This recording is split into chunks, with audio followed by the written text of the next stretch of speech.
Coucou les amis, pour ceux qui me connaissent pas, je m'appelle Cyprien, j'ai 23 ans et ça fait à peu près 5-6 mois que j'habite en France. Pour ceux qui comprennent pas pourquoi je parle français comme ça et tout, parce que j'ai deux parents français ou francophones. Mon père est franco-algérien et ma mère elle est bien française. Et du coup, j'ai appris à parler français alors que j'ai grandi toute ma vie aux États-Unis, plus spécifiquement la Californie et non pas Los Angeles. J'ai grandi in the Bay Area. Bay Area c'est mieux que Los Angeles, c'est à peu près à 6 heures de route, c'est vers San Francisco, Oakland, etc. C'est comme si tu disais Nice et Bordeaux c'est la même chose. Non. Avant je faisais tout mon contenu en anglais, si vous allez regarder mes vidéos précédentes c'est qu'en anglais, mais je me suis dit, j'ai habité en France, changement de DA, on fait qu'en français. Et aussi ça me permet de pratiquer mon français parce que je sens que je dois toujours réfléchir un peu. En mode je fais des traductions d'anglais en français dans ma tête. Mais vous avez probablement cliqué la vidéo pour savoir un peu mon expérience en tant que nouveau expatrié en France. L'histoire d'un jeune qui est en train de redécouvrir son pays ou de découvrir son pays. Avant je venais seulement 2-3 mois en vacances et je restais seulement avec ma famille. Et là je suis bien intégré, je dois trouver des amis français, je dois faire des rencontres tout seul et tout. Avant c'était vraiment cocon familial, maintenant c'est je me suis jeté dans la jungle. Pour ceux qui se posent des questions en mode mais pourquoi il est venu en France, des États-Unis, etc. Même moi je sais pas. En fait, moi, j'aime pas trop les choses qui sont stables, qui bougent pas, etc. Je connais très bien les États-Unis fait partie de moi. Honnêtement, si on me pose la question dans la rue, je dis, je suis américain plus que français. J'ai les refs américaines, j'écoute que de la musique américaine. Je suis fier d'être américain. Même si là, c'est un peu bancal d'être fier d'être américain, je n'ai pas voté pour Trump avant que vous mettiez dans les commentaires. Non, je ne suis pas Trumpiste, c'est pour ça que aussi je suis parti. Un peu une des raisons, on va pas se mentir. Honnêtement, cette vidéo, elle est en freestyle. Je vais vous parler de toute mon expérience, de mes rencontres, les chocs culturels, les différences culturelles, etc. Comment je me suis adapté et un peu ma situation. Et aussi, je vais être vraiment honnête et ouvert. Plus en mode journal intime, tu sais, bon, sauf que j'ai la flemme d'écrire et tout. Du coup, je fais des vidéos pour vous. Commençons par le commencement. Je suis arrivé en France à peu près en janvier, décembre-janvier, on va dire, je ne connaissais personne. En fait, c'est faux, je connaissais une personne, mon ami d'enfance, aussi un autre franco-américain, mais lui, ça faisait longtemps qu'il était déjà en France, il a fait ses études à Dauphine, etc. Du coup, il avait un peu une base, alors que moi, je suis arrivé les yeux fermés, etc. En plus, moi, je vais pas à l'école. Ceux qui ne le savent pas, je suis créateur de contenu à plein temps. Du coup, j'ai pas de cours, j'ai pas de groupe scolaire et tout, je peux m'infiltrer, rencontrer des gens, faire des intégrations et tout. Moi, j'ai rien de tout ça, je suis venu tout seul. Mon déménagement s'est bien passé quand même, genre, j'ai pu trouver un appartement. Par contre, c'était difficile, sa mère, de trouver un appartement à Paris, les gars. Mais bon, vous avez pas ouvert la vidéo pour savoir un peu toutes mes galères d'appartement. Pour l'instant, en fait, en France, je me suis fait moyennement des amis. Alors, les Français d'abord, ils sont très intéressants. Je tiens à dire que la majorité de mes amis sont des immigrés en France, que ce soit des Américains, des Malgaches, les Algériens. Bon, aussi comme j'ai un peu des bases algériennes et je faisais du contenu algérien sur mon compte, j'avais beaucoup d'Algériens qui m'ont ouvert grand les bras quand je suis arrivé en France pour me dire bienvenue en France, ils m'ont invité et tout. Vraiment, les immigrés en France, vous êtes des goats parce que vous m'avez vraiment fait sentir welcome. Par contre, les Français aussi, et je vous aime beaucoup, mais c'est différent parce qu'il y a vraiment des chocs culturels que vous pouvez pas savoir parce que vous avez habité toute votre vie en France. Il y a un peu un décalage. Premièrement, je pense que j'ai eu un peu du mal à me faire des amis français parce que les Français, ils gatekeep leurs potes. Gatekeep, vous savez probablement pas ce que ça veut dire. Les Français, en gros, vous faites en sorte que vos potes, ils sont vos potes. Infiltrer un groupe d'amis en France, c'est extrêmement difficile parce que la plupart du temps, j'ai l'impression que les groupes d'amis, ça fait des années qu'ils se connaissent depuis le collège, depuis la maternelle et tout. J'ai eu plusieurs interactions où il y a des Français qui sont venus me voir en mode trop cool, t'es nouveau en France, viens, on se prend un café et tout. Et j'ai pris des cafés en un avec eux et c'était incroyable, on se racontait notre vie. Après, parfois, je les relançais pour se revoir en mode ah, qu'est-ce que tu fais ce soir? Et j'ai eu plusieurs fois la réponse en mode ah, mais désolé, ce soir, je suis avec mes amis. En phase sur le mot mais, pas les amis en général, pas les amis qu'on partage, non, mes amis à moi. Et il y avait jamais une invitation en plus pour me dire, viens rejoindre notre groupe d'amis, genre je présente tout le monde et tout. Alors qu'aux États-Unis, j'ai l'impression c'est hyper banal, tu rajoutes à ton friend group tout le temps, les friend group ils changent, tu rencontres de nouvelles personnes, t'ajoutes. Alors qu'en France, non, c'est des groupes qui ne changent jamais. Donc je trouve ça un peu difficile de m'intégrer vraiment dans la culture française parce que eux, entre eux, ils font des activités hyper françaises en mode l'apéro, etc. que moi j'ai jamais fait, by the way. Et qu'à chaque fois que moi je voyais un Français, c'était vraiment un café ou un lunch, un truc vraiment défini. Il n'y avait pas de side quest à côté où il n'y avait pas de viens on rencontre mon pote, on va faire ça après, on va faire ci. Et je trouve ça un peu dommage. Un autre truc que j'ai du mal à comprendre avec les Français, c'est le second degré et l'humour. J'ai tellement du mal. Parce qu'en fait, aux États-Unis, ils sont tellement premier degré que quand tu dis quelque chose, c'est vraiment face value. Et en France, ils lâchent des second degrés toutes les phrases presque. Et genre, au début, je prenais ça carrément comme de la méchanceté. en mode le gars il se lâche pas, il vient de me rencontrer, il me fait des commentaires en mode déplacé. J'ai raconté ça un peu sur mon TikTok, mais la première fois qu'on m'a lancé du second degré, j'étais avec mes potes au restaurant, je voulais prendre des frites en plus parce que moi j'aime trop manger, je suis le plus gros mangeur et je me dis bon ok je prends des frites en plus et tout. Mon pote il me dit non mais tu vois pas, t'es pas assez gros, prends pas des frites. Et je peux vous dire que j'ai pas pris les frites après et que j'y ai repensé pendant plus. J'étais en mode est-ce que je suis vraiment gros? Peut-être il m'a dit ça pour vérité cachée, etc. En blague, mais il voulait vraiment dire ça. Et j'ai pas compris qu'en fait il y avait vraiment de l'ironie, il y avait rien derrière, il y avait pas de méchanceté ou quoi. Et ça m'a pris quand même du temps à comprendre. Et en plus le truc c'est que les Français ils vont dire des trucs en second degré avec une figure stoïque. En mode ouais non mais en fait t'es con hein, genre qu'est-ce que tu fais là, tu racontes n'importe quoi. The whole time c'est une blague. Et en plus ils disent des trucs vraiment pas politically correct. Le politically correct aux États-Unis c'est vraiment très important parce que bah de nos jours appeler des gens gros, appeler des gens gays, appeler des gens etc c'est vraiment mal vu. Tu ne peux pas faire ça aux États-Unis. Alors qu'en France ça lâche des insultes. Faut pas les mettre dans la télé, faut pas les mettre à la radio, parce que sinon ça partirait en couille rapidement, les polémiques sur polémiques sur polémiques. Et ça aussi, du coup, c'est un peu un décalage que j'ai avec les Français, et c'est une période d'adaptation pour moi. Mais si je vais être honnête avec vous, je refuse d'être comme ça, c'est vraiment pas le type de personne que je suis. Et ça veut pas dire que je suis pas blagueur, mais moi je fais pas des blagues sur le dos des autres en fait. Même si c'est rigolo, ironique, hahaha. Et les gens peuvent penser, Cyprien, tu parles français, normalement ça devrait être plus facile pour toi, tu parles déjà la langue et tout. C'est encore pire, parce que les gens assument que je comprenne tout ce qu'ils disent, toutes les blagues, toutes les refs, etc. Alors que la moitié du temps, frère, je suis en mode comme ça. Ouais. Alors que, j'habite en France, parfois j'ai l'impression que je parle même pas français, je comprends 50% des trucs. En plus, quand on sort du verlan, déjà c'est confusing le verlan, mais en plus quand on sort le verlan du verlan, zombie. Un autre truc où j'ai du mal, c'est l'attitude des Français. Bon, peut-être c'est parce que je suis à Paris et que les Parisiens, ils ont un peu une certaine réputation. Le fait que les gens ne sourissent pas, le fait que les gens ne demandent jamais comment ça va. Moi, on me regarde comme un extraterrestre quand je rentre dans un restaurant et je dis alors ça va? Bonjour, ça va? Se fâche avec moi parce que je dis ça va à tout le monde. Mais on dit pas ça va aux gens, non mais c'est en Amérique on dit ça. C'est fou. J'ai soit deux réponses à un ça va. C'est pourquoi tu me demandes ça va? En fait, tu me connais même pas. En mode comme si je leur posais des questions hyper personnelles sur leur père, leur mère et tout. Je demande seulement ça va. Hein. Je veux juste me dire bien et on passe. Mais il y a encore un décalage parce que j'ai l'impression que quand je demande à un Français comment ça va, c'est vraiment un ça va en mode dis-moi tout. Eux, c'est des ça va. Alors ouais, la semaine dernière, je me suis fait lâcher par ma copine et tout. Je me suis fait tromper. Non, s'il vous plaît, je gardais ça pour vous. Moi, je veux juste un petit ça va.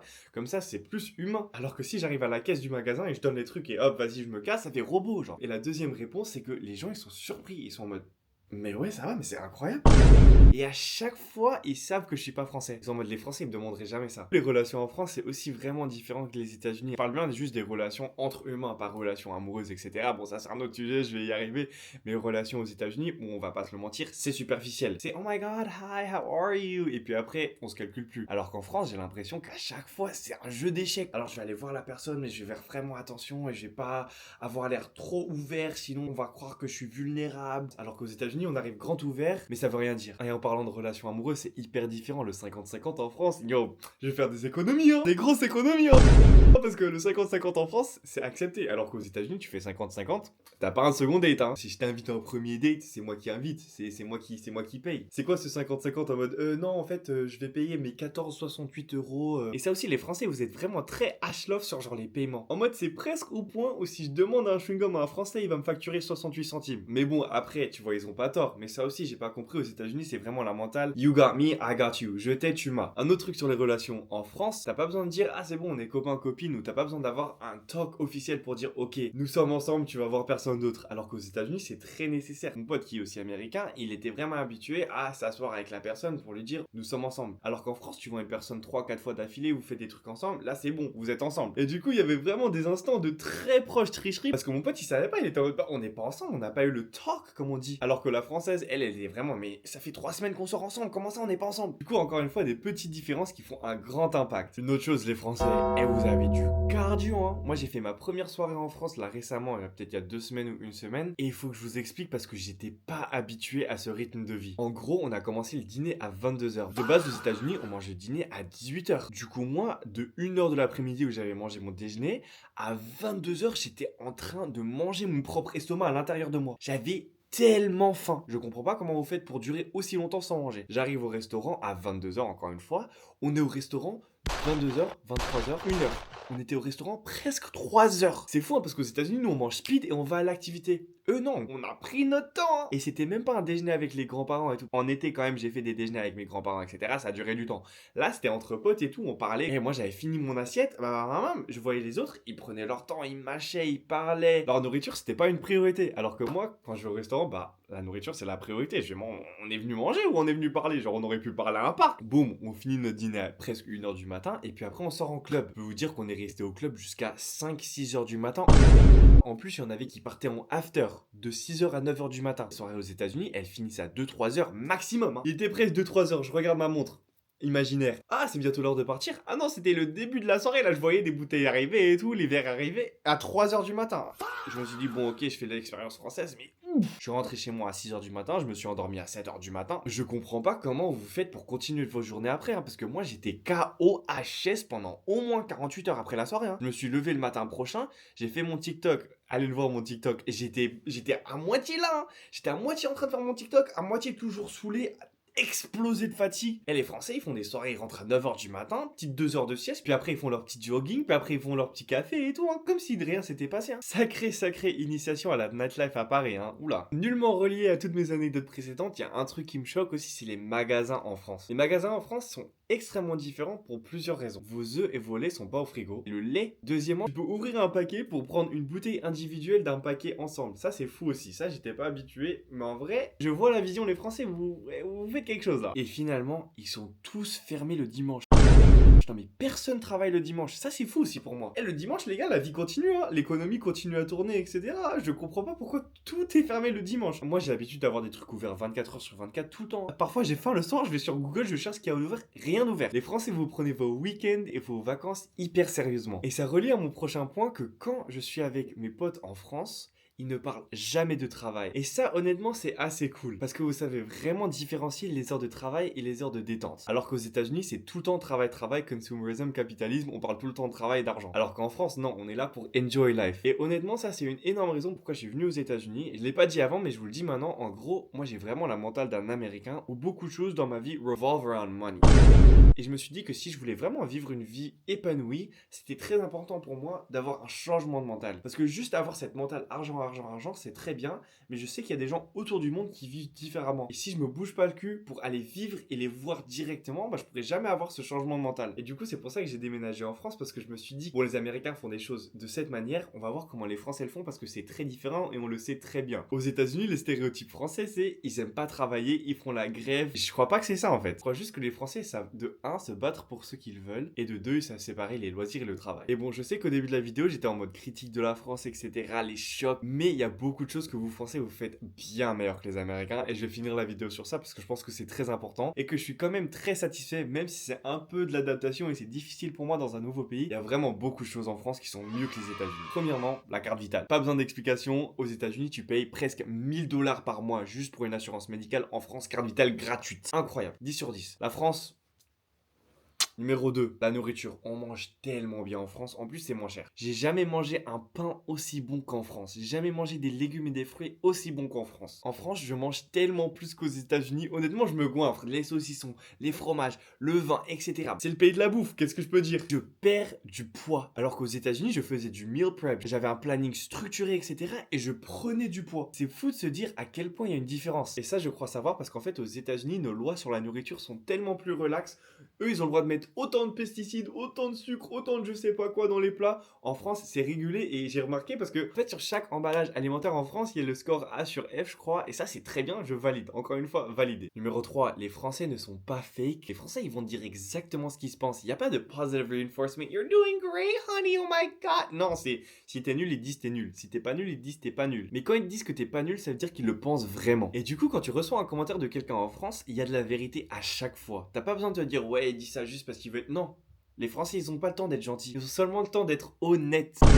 3 bis. Quand les Français disent qu'ils vont faire quelque chose, ils le font vraiment. En fait, moi, j'ai tellement l'habitude aux États-Unis, comme exemple, de recevoir des invitations en l'air. Imagine, t'es dans un groupe d'amis ou quoi, c'est l'anniversaire de ton pote, tu ramènes ton pote. Mon pote, il va dire, mais t'es bienvenu à mon anniversaire, viens, on se prend un café et tout. Mais c'est des invitations en l'air, il va pas vraiment le faire. C'est pas une vraie invitation, il veut juste être gentil, il veut juste être poli. En France, ils feront jamais ça, hein. En France, si quelqu'un te dit viens, on va prendre un café, ça veut dire qu'il veut vraiment prendre un café avec toi. Ça veut dire qu'il va t'appeler le jour d'après. Bon, alors on se le prend le café ou pas? Et moi, ça c'est un truc que j'avais pas l'habitude parce qu'on me lance tellement d'invitations en l'air comme ça que parfois j'ai reçu des invitations en France, je me suis dit vas-y, il dit ça juste pour être gentil, tu vois. Mais le jour d'après, ils me disent bon, on va prendre le café. Moi, j'étais en mode bah en fait non, j'avais un truc planifié aujourd'hui, je savais pas que tu voulais vraiment prendre un café. C'est surprenant, mais ça fait du bien de voir des gens comme ça. Et ça c'est un truc où moi-même je devrais m'améliorer parce que je le fais tout le temps. Je lâche des invitations en l'air sans penser parce que pour moi, c'est juste en mode on est poli, vas-y, si tu veux venir, tu viens. Alors qu'en France, c'est vraiment, ça vient du cœur. Et dernièrement, je finis sur un point, vous pouvez l'imaginer, les Français, ils s'habillent tellement mieux que les Américains. Bon, là, je sais, j'ai pas trop un outfit, etc. Je suis chez moi, je mets un foot comme ça. Mais les Français, honnêtement, vous m'inspirez à m'habiller mieux. J'arrive en France, je peux pas sortir en sweat, je peux pas sortir en pyjama, je peux pas sortir en crocs. Parfois, les gens me parlent même anglais direct sans que je leur pose un seul mot, alors que je parle très bien français. Parce que juste, ils regardent mon style vestimentaire, ils me disent ouais, c'est un Américain. En tout cas, j'ai l'impression que mon style vestimentaire est en train d'augmenter plus j'habite en France. En tout cas, voilà, c'était mes petites anecdotes et comment je me sens de mon déménagement en France, un peu les différences, les chocs culturels, etc. Peut-être je vais vous faire une vidéo update dans un an ou si j'ai d'autres trucs à ajouter. Et si vous voulez en savoir plus, bien sûr, mettez-le dans les commentaires. Je vais motiver, je vais me déterrer à faire plus de vidéos en français comme ça. Un peu comme si on était en FaceTime, tu vois. Et donc voilà, si t'es nouveau, bah abonne-toi. Si tu veux voir ma vie de tous les jours, etc., va sur Insta, va sur Snap. Je les mets dans la description, je les mets là sur le quelque part ici. Et bien sûr, have a blessed day, see you soon, subscribe, deuces!